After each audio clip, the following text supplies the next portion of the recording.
We've been reading this book, The Way of the Pilgrim, in our Vedic Christian class on Thursdays.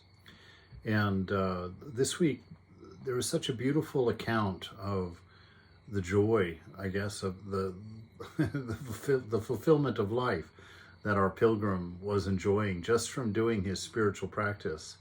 And so I was just going to bring it to light because I think so often we're always shooting for something in spiritual practice, and really that's kind of an antithesis to being able to actually enjoy it, because it's an undoing and not a doing.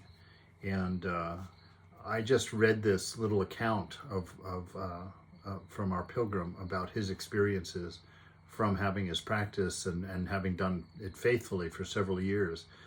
You can also find a beautiful account of it in Brother Lawrence, The Practice of the Presence of God, and also in St. John of the Cross. As far as your Christian mystics go, the Gospel of Sri Ramakrishna is full of these ecstatic moments of joy from Sri Ramakrishna and his practice, Swami Brahmananda in Eternal Companion. There's so many of them, but I loved and love them. I love to read them, and I want to share this one with you.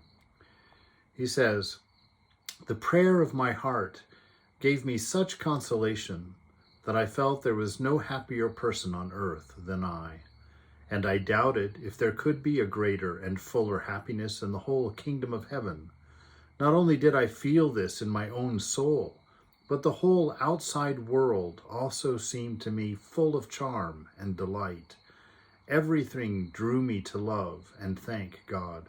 People, the trees, the plants, the animals. I saw them all as my kinsfolk.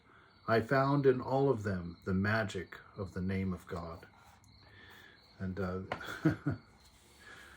it's such a beautiful ideal to see love in everything. That's what it is, to see the name of God highlighted in everything. It's nothing more than to recognize the best in everything that you look at it, and to live to serve that best, to increase that best, to fan the flames of this love. And all of us, that's our nature. It's what makes us feel wonderful and beautiful inside. Not by any accomplishment in it, but because it's according to our nature.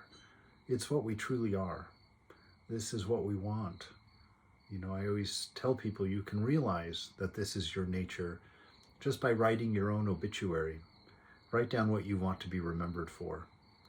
And usually those are names of God involved in that. You want to be kind. You want it to be remembered as selfless. You want it to be remembered as a person of integrity. Someone who was always truthful, someone who was always present to help somebody, to care about somebody, to serve somebody. This is what we are. And the spiritual practice is just about uncovering that by removing the ego that makes us defensive, that makes us afraid, and is responsible for so much of the wrong thinking within us that's responsible for hiding what we are.